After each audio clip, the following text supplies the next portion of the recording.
Hey guys, welcome back to today's video. So the pretty much video screen should look a little bit awkward because I did turn it into a square when people usually watch this at a sort of elongated rectangle. But right now we're going to be looking at the 2018 House election simulator. So it took a long time being able to actually find this because if you actually go up to the 270 page and you go there, it's not on there. It's not on the Senate one. It's on the governor map one. It's not on the presidential one. And on the what's new, when you go to the election news, I'm actually going to open it up in a different page. You click try the new 2018 House election simulator, and then it doesn't bring you to it. Like, I click it and it just keeps going and going, and for some reason it fails to bring me to it, so I just had to find another way to it. So I'm going to put the link in the description below and in the comment section in case any of you truly want to go here. To be honest, it's very interesting.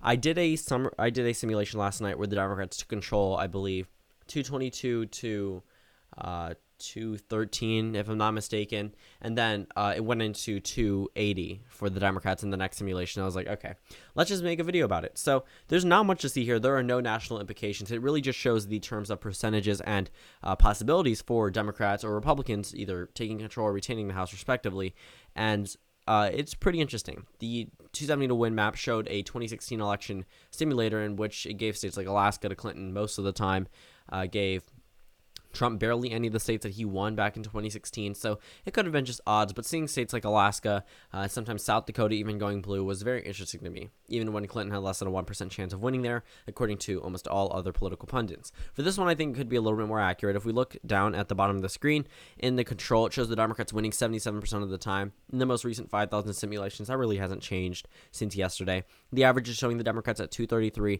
and Republicans at 202, so it's not just some random map where they fill in red or blue in each area. Typically, they are reliable, and when it comes down to safe districts, they are never going for the Democrats unless it's some whack scenario. In terms of the average, it's plus 38 for the Democrats. In the midpoint, which isn't too accurate, plus 35 for the Democrats. And the range goes from 209 for the Democrats to 260. So that's where I really think it really shows the numbers of the Democrats, because right now they have 194 seats in the House. I believe they had 194, at the end of 2016, or 193, but somewhere around that. And the fact that they were at 209 at this point in time definitely says something. Their lowest is 209, so that definitely, again, says something about the race itself, whereas the lowest for the Republicans is 175, and in fact, it was lower than that before. The Democrats definitely going to make a number of gains. If you look at the New York Times live polling areas, if you look at a number of those districts where the Democrats are leading by pretty good amounts, or the Republicans are narrowly holding on, those are prime targets for the Democrats. And if they're able to get it by the end of 2018, that's countless pickups. Keep in mind, I believe, at this point in time, when they led into 2018, they needed 23 pickups in the House. So they need 23 now, and a number of them are already in the Democratic column. So I believe they need around 17, 16 seats to take back the House, but not going to be too hard, especially looking at a number of these races that were very close in 2016, but overwhelmingly went to Hillary Clinton, going to be prime targets for Democrats here. So when we look at this House map, there isn't a lot to see. They do have a simulation order, which is random, so I'm going to run a random simulation right now. You can just see how it works. So pretty much it fills in the districts randomly, so it's just going to go random. But if we do the poll closing times, you'll see in a second it'll go from 7 p.m. leading into 1 a.m. So the Democrats probably going to gain a couple seats when they fill in the rest of the map. Yeah, they're at 228 now, 246. So that's a pretty good amount for the Democrats, above average. The Republicans at 189, still I guess above their lowest point to where they were before. And these maps are pretty accurate in some of these districts. I wouldn't go too far to fill in Kansas half blue, or Iowa's believable. Minnesota, maybe that district that's red down there could be blue. It all really depends. And looking at this map isn't too drastic compared to the map I saw yesterday, but I'd much rather use the poll closing time. And this really has, again, no national implications. It's just very interesting to see something like this actually come to our political tools for looking at the elections. So right now the Republicans take the lead, typically because they lead in the southern states and the early poll closing states, whereas California, Washington, Oregon typically come in later. And I think the Republicans may retain on this one. Nope, the Democrats do take it. I was just assuming so because up across the Midwest it was just all red, whereas in some scenarios it does go towards the Democratic Party. So in fact, actually on the side, I failed to show you guys, but it shows you the pro and personal ratings in these races. So very interesting to see that. But right now we can keep going through the simulations until we actually see one that's the most realistic or most closest to the average, because that's something I would really like to see.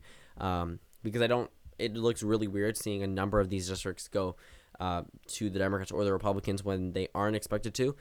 Right now, if we just keep going through this, it looks like the Democrats could narrowly take the majority. So this one actually is the one I saw yesterday. So 222 to 213.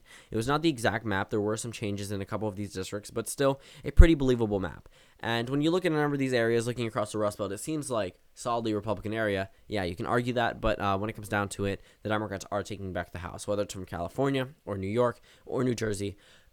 It really just numbers are all that matters. So right now the Republicans at 213, Democrats at 222. Again, this video really has no purpose other than showing you this tool, and it's a very fun and interactive tool.